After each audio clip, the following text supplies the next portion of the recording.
ঢাকার আকাশটা যখন ভোরের আলোয় একটু একটু করে পরিষ্কার হতে শুরু করে, ঠিক তখনই অর্ণবের দিন শুরু হয়।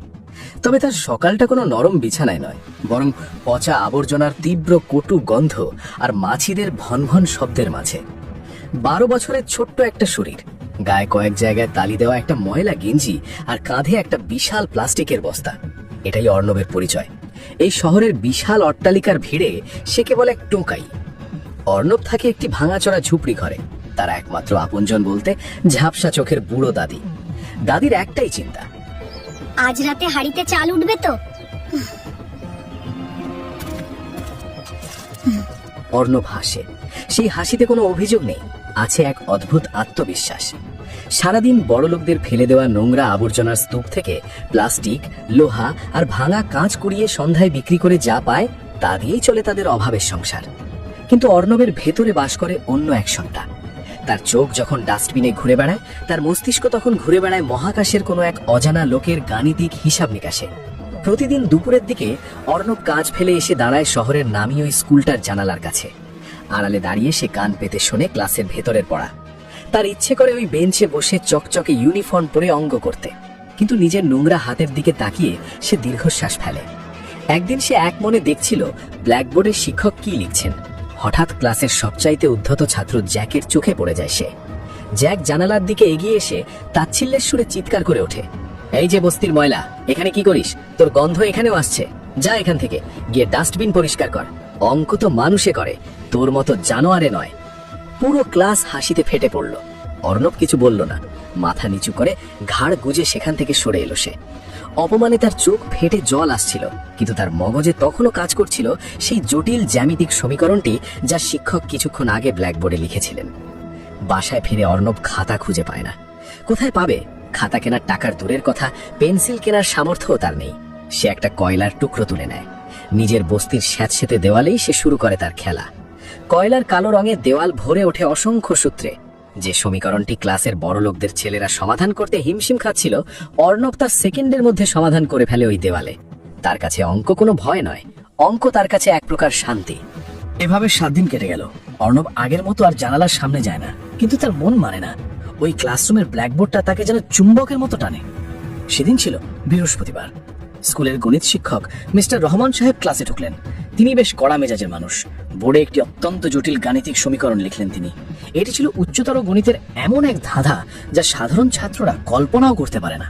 তিনি ক্লাসের সবার দিকে তাকিয়ে চ্যালেঞ্জ ছুড়ে দিলেন, তোমরা সবাই নিজেদের অনেক মেধাবী ভাবো, কিন্তু যদি কারো সাহস থাকে এই সমীকরণটি কালকের মধ্যে সমাধান করে দিও। যে পারবে আমি তাকে আমার গুরু মেনে নেব, আর কেউ না পারলে আমি ধরে নেব এই ক্লাসে কোনো ব্রেইন নেই। জ্যাক সহ ক্লাসের তথাকথিত সব ফার্স্ট বয়রা থমকে গেল। সমীকরণটি দেখে তাদের সবার কপালে ঘাম জমেছে। রহমান সাহেব তার ছিলের হাসি দিয়ে ক্লাস থেকে বেরিয়ে গেলেন। স্কুল ছুটি হয়ে গেল। সন্ধে গড়িয়ে রাত নামলো। পুরো স্কুল ভবন এখন নিস্তব্ধ। দারোয়ান দূরে কোথাও ঝিমুচ্ছে। ঠিক সেই মুহূর্তে ছায়ার মতো একটি ছোট্ট শরীর পাঁচিল টপকে স্কুলের ভেতরে ঢুকলো। অর্ণব। সে সোজা চলে গেল সেই ক্লাসরুমের সামনে। জানালা দিয়ে চাঁদের আলো এসে পড়ছে ব্ল্যাকবোর্ডের ওপর। ওই সমীকরণটি যেন অর্ণবের চোখের সামনে জীবন্ত হয়ে উঠল। সংখ্যাগুলো যেন তার সাথে কথা বলছে। অর্ণব নিজেকে সামলাতে পারল না। সে জানালার শিক গলে ভেতরে ঢুকলো। তার হাতে কোনো মার্কার বা চক নেই। সে স্যারের টেবিলের কোণে পড়ে থাকে একটা ভাঙা খড়ি মাটি তুলে নিল। তার হাত কাঁপছে না, বরং এক অদ্ভুত ক্ষিপ্রতায় চলতে শুরু করলো। সে এখন আর এই জগতের কোনো টোকাই নয়, সে এক মহান গণিতবিদ। তার মস্তিষ্ক সুপার কম্পিউটারের গতিতে কাজ করছে। বোর্ডে খড়ি মাটির খসখস শব্দ ছাড়া আর কোনো আওয়াজ নেই। ধাপের পর ধাপ সে এমন সব লজিক ব্যবহার করছে যা হয়তো বড় বড় বিজ্ঞানীরাও কল্পনা করতে পারবে না। কয়েক মিনিটের মধ্যেই পুরো বোর্ড লেখা দিয়ে ভরে গেল। একদম শেষ লাইনে সে উত্তরটা বসিয়ে দিল। কাজ শেষ করে অর্ণব এক মুহূর্ত বোর্ডের দিকে তাকিয়ে রইল। তারপর একটি তৃপ্তির হাসি দিয়ে চুপি চুপি আবার জানালা দিয়ে বেরিয়ে গেল। সে জানে না এই সমাধান কি আগামী কয়েক ঘন্টার মধ্যে পুরো দেশে কতটা তোলপাড় সৃষ্টি করতে যাচ্ছে। পরের দিন সকাল। ক্লাসে ঢুকেই শিক্ষক রহমান সাহেব স্থবির হয়ে দাঁড়িয়ে রইলেন। তার হাতের খাতাটা মেঝেতে পড়ে গেল।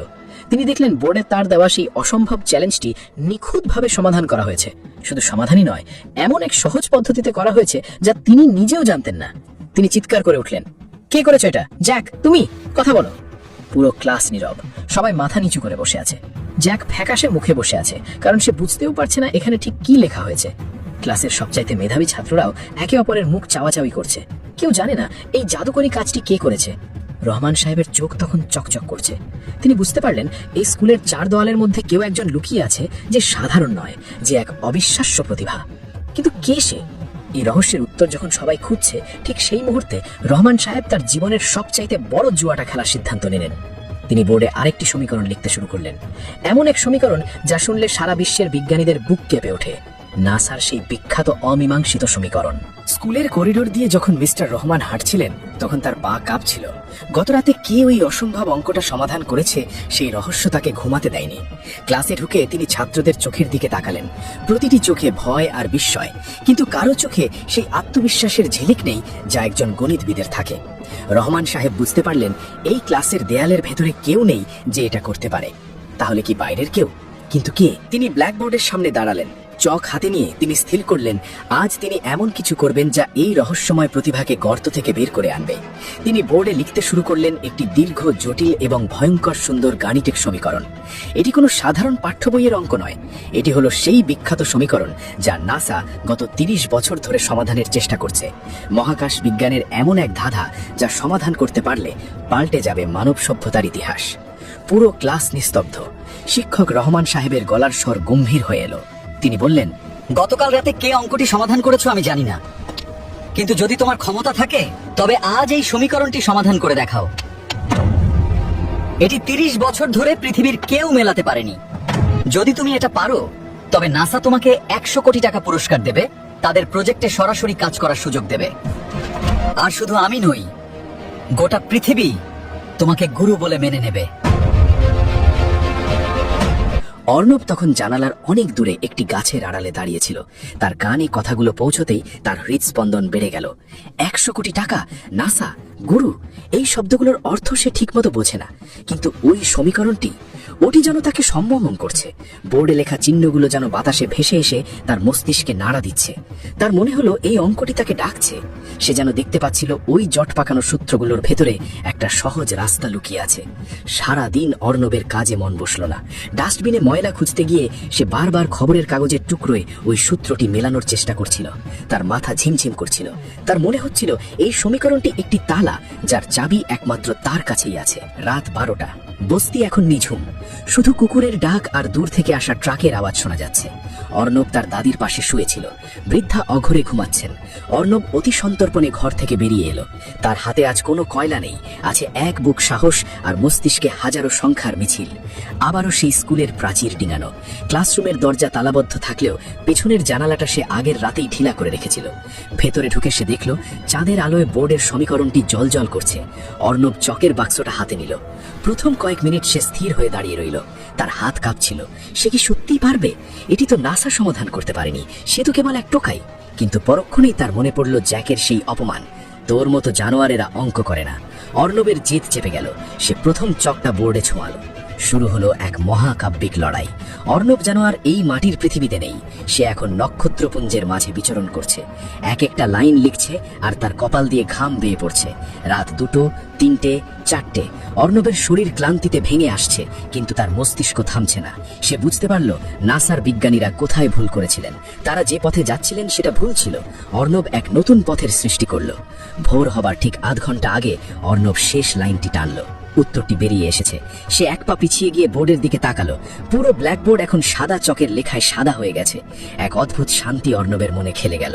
সে জানতো না এটি তাকে কোথায় নিয়ে যাবে। সে শুধু জানতো সে তার প্রিয় খেলনাটি দিয়ে আজ একটি কঠিন খেলা জিতে নিয়েছে। ক্লান্ত শরীরে সে আবার অন্ধকারে মিশে গেল। পরের দিন সকালে স্কুল প্রাঙ্গণ যেন এক যুদ্ধক্ষেত্রে পরিণত হলো। প্রিন্সিপাল সাহেব, মিস্টার রহমান এবং আরো কয়েকজন গণিত বিশেষজ্ঞ ক্লাসরুমে ঢুকে পাথরের মূর্তির মতো দাঁড়িয়ে রইলেন। মিস্টার রহমানের চোখ দিয়ে জল পড়ছে।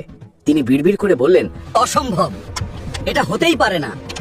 এই সমাধান তো কোনো মানুষের পক্ষে সম্ভব নয়।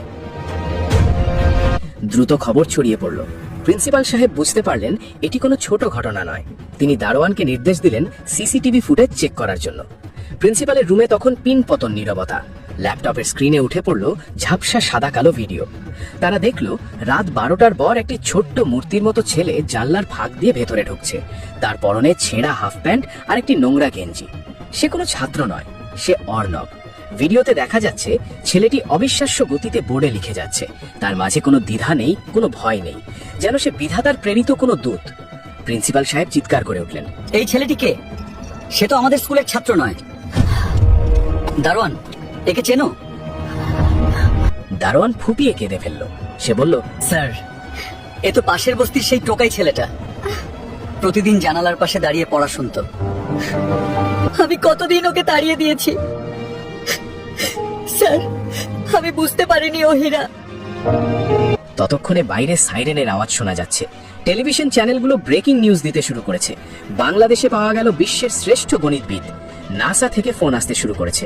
পুরো পৃথিবী তখন অবাক হয়ে দেখছে এক 12 বছরের বস্তির ছেলের কাণ্ড।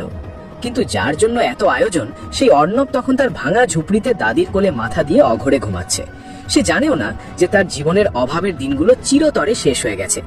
দাদি তাকে ডাকার সাহস পাচ্ছে না, কারণ অর্ণবের সারা গায়ে ঘাম আর মুখে এক অদ্ভুত স্বর্গীয় হাসি। হঠাৎ বস্তির গলিতে দামি দামি গাড়ির বহর এসে থামলো। পুলিশের সাইরেন আর মানুষের চিৎকারে বস্তিবাসী ভয় পেয়ে গেল। তারা ভাবলো আজ হয়তো তাদের ঘরবাড়ি উচ্ছেদ করা হবে। কিন্তু দৃশ্যটা ছিল ভিন্ন। প্রিন্সিপাল সাহেব আর পুলিশের বড় কর্মকর্তারা অর্ণবের ঘরের সামনে এসে দাঁড়ালেন। ঘরের দেওয়াল দেখে সবাই চমকে উঠলেন। সেখানে কোনো ক্যালেন্ডার বা ছবি নেই। পুরো দেওয়াল জুড়ে কয়লা লেখা হাজার হাজার জটিল সূত্র। এটা যেন কোনো ঘর নয়, এটা আধুনিক বিজ্ঞানের এক গোপন গবেষণাগার। প্রিন্সিপাল সাহেব নিচু হয়ে অর্ণবের ঘরে ঢুকলেন। তিনি দেখলেন একটি জীর্ণ কাঁথার উপর শুয়ে আছে আগামীর পৃথিবী। তিনি অর্ণবের মাথায় হাত দিলেন। অর্ণব ধর্মর করে জেগে উঠল। এত মানুষ দেখে এসে ভয় কুঁকড়ে গেল। সে কাঁপতে কাঁপতে বলল, স্যার, ক্ষমা করে দেন। আমি আর কোনোদিন স্কুলে যাব না। আমি আর অঙ্ক করব না। আমাকে মারবেন না স্যার। প্রিন্সিপাল সাহেব অর্ণবকে বুকে জড়িয়ে ধরলেন। তার চোখ দিয়ে তখন অঝরে জল পড়ছে। তিনি বললেন, না রে বাবা, তোকে কেউ মারবে না। আজ থেকে তুই আর টোকাই নোস। আজ থেকে তুই এই দেশের গৌরব। নাসা থেকে তোকে নিতে আসছে। তুই আজ ইতিহাস গড়ে ফেলেছিস। অর্ণব শুধু ফ্যালফ্যাল করে তাকিয়ে রইল। সে বুঝতে পারছে না কি হচ্ছে। সে শুধু দেখলো তার দাদি দূর থেকে তাকিয়ে চোখের পানি মুছছে। নোনা জল আর ধূলিকণার মাঝে এক নক্ষত্রের জন্ম হলো। ফ্লোরিডার কেপ ক্যানাভেরাল স্পেস সেন্টার, বিশাল এক হলঘর যেখানে পিন পতন নীরবতা। শত শত স্ক্রিনের সামনে বসে আছেন বিশ্বের শ্রেষ্ঠ সব বিজ্ঞানীরা। সবার চোখ সামনের জায়ান্ট স্ক্রিনে, যেখানে একটি রকেট মঙ্গলের কক্ষপথে প্রবেশের চূড়ান্ত প্রস্তুতি নিচ্ছে। এই মিশনের নাম প্রজেক্ট ডাস্ট। আর এই পুরো মিশনটির মাস্টারমাইন্ড নাসার chief engineer doctor Arnab Chowdhury. আজ থেকে 32 বছর আগে যে ছেলেটি ঢাকার ডাস্টবিনে প্লাস্টিক খুঁজত, আজ তার দেওয়া গাণিতিক মডেলে ভর করে মানুষ মঙ্গলে পা রাখতে যাচ্ছে। 32 বছর বয়সী অর্ণবের চেহারায় এখন এক গাম্ভীর্যপূর্ণ প্রশান্তি। তার পরনে দামি স্যুট, চোখে চশমা, কিন্তু তার চোখের সেই তীক্ষ্ণতা এখনো সেই 12 বছরের ছেলেটির মতোই আছে, যে কয়লা দিয়ে দেয়াল ভরিয়ে ফেলত। হঠাৎ কন্ট্রোল রুম উল্লাসে ফেটে পড়ল। Mission successful. মঙ্গলের মাটি ছুঁয়েছে মানুষের তৈরি যান। সাংবাদিকরা অর্ণবকে ঘিরে ধরলেন। বিশ্বের বড় বড় নিউজ চ্যানেল তাকে নিয়ে হেডলাইন করছে, the boy from slums who conquered Mars. কিন্তু এত সাফল্যের মাঝেও অর্ণবের মন পড়ে আছে অন্য কোথাও। তার মনে পড়ছে সেই ভাঙাচোরা ঝুপড়ি ঘর, সেই দাদির হাতের নুন ভাত আর সেই কয়লার টুকরোটাকে। পরের সপ্তাহেই অর্ণব বাংলাদেশে নামলেন। শাহজালাল আন্তর্জাতিক বিমানবন্দরে তখন তিল ধারণের জায়গা নেই। রাষ্ট্রীয় মর্যাদায় তাকে স্বাগত জানানো হলো। কিন্তু অর্ণব চাইলেন তার সেই পুরনো স্কুলে যেতে, যে স্কুলের জানলা দিয়ে সে একদিন চোরের মতো পড়া শুনত। স্কুল প্রাঙ্গণে আজ উৎসবের আমেজ। সেই জরাজীর্ণ ভবনটি এখন এক বিশাল কমপ্লেক্স। স্কুলের নাম বদলে রাখা হয়েছে ডক্টর অর্ণব সায়েন্স একাডেমি। স্কুলের সেই গণিত শিক্ষক মিস্টার রহমান আজ অনেক বৃদ্ধ। তিনি লাঠিতে ভর দিয়ে মঞ্চের এক কোণে দাঁড়িয়েছিলেন। অর্ণব গাড়ি থেকে নেমেই প্রোটোকল ভেঙে দৌড়ে গিয়ে তার পা ছুঁয়ে সালাম করলেন। রহমান সাহেব কাঁপে কাঁপে হাতে অর্ণবকে জড়িয়ে ধরলেন। তার চোখে তখন জল, কিন্তু মুখে এক পরম তৃপ্তির হাসি।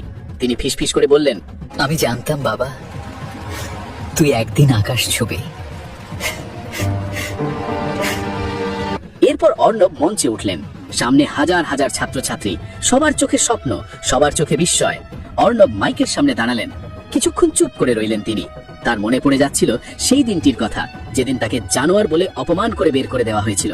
তিনি কথা বলা শুরু করলেন। তার কণ্ঠস্বর ছিল গভীর এবং আবেগপূর্ণ।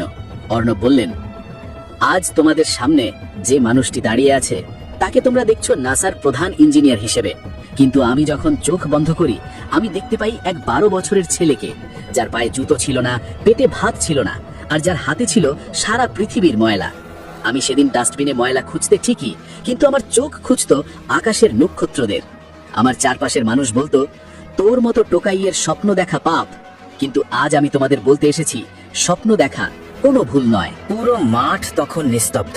অর্ণব বলে চললেন, অঙ্ক আমাকে শিখিয়েছে যে প্রতিটা সমস্যার একটা সমাধান থাকে, জীবনও ঠিক তেমন। তোমার চারপাশের অভাব, দারিদ্র আর অপমান হলো তোমার জীবনের কঠিনতম সমীকরণ, কিন্তু যদি তোমার ইচ্ছে শক্তি থাকে তবে তুমি সেই সমীকরণ সমাধান করতে পারবে। আমি যদি বস্তির এক কোণ থেকে কয়লা দিয়ে অঙ্ক লিখে মঙ্গল গ্রহে পৌঁছাতে পারি, তবে তোমরা কেন পারবে না? মনে রাখবে, তোমার জন্ম কোথায় হয়েছে সেটা বড় কথা নয়, তোমার লক্ষ্য কোথায় সেটাই আসল। বক্তৃতা শেষে অর্ণব সোজা চলে গেলেন তার সেই পুরনো বস্তিতে। বস্তিটি এখন আর আগের মতো নেই, সরকার সেখানে পাকা ঘর করে দিয়েছে। কিন্তু অর্ণব সেই জায়গাটি খুঁজে বের করলেন যেখানে তার পুরনো ঝুপড়ি ঘরটি ছিল। সেখানে এখন একটি ছোট্ট স্মৃতিস্তম্ভ। অর্ণব সেখানে একা কিছুক্ষণ দাঁড়িয়ে রইলেন। তার দাদি এখন আর বেঁচে নেই, কিন্তু অর্ণব অনুভব করতে পারলেন দাদি যেন পাশেই দাঁড়িয়ে বলছেন, অর্ণব, আজ রাতে হাঁড়িতে চাল উঠবে তো? অর্ণব আকাশের দিকে তাকিয়ে মৃদু হাসলেন। আজ তার কাছে শত শত কোটি টাকা, বিশ্বজোড়া খ্যাতি, কিন্তু তিনি জানেন তার আসল শক্তি ছিল সেই অভাবের দিনগুলোতেই। অর্ণব লক্ষ্য করলেন একটু দূরে একটা ছোট ছেলে ডাস্টবিনের পাশে বসে এক মনে একটা ভাঙা স্লেটে কি যেন লিখছে। ছেলেটির গায়ে ছেঁড়া কাপড়, মুখে ধুলোবালি। অর্ণব এগিয়ে গিয়ে ছেলেটির মাথায় হাত রাখলেন। ছেলেটি ভয় পেয়ে ওপরে তাকালো। অর্ণব পকেট থেকে তার দামি কলমটি বের করে ছেলেটির হাতে দিলেন। লিখতে থাকো, কোনোদিন থামবে না।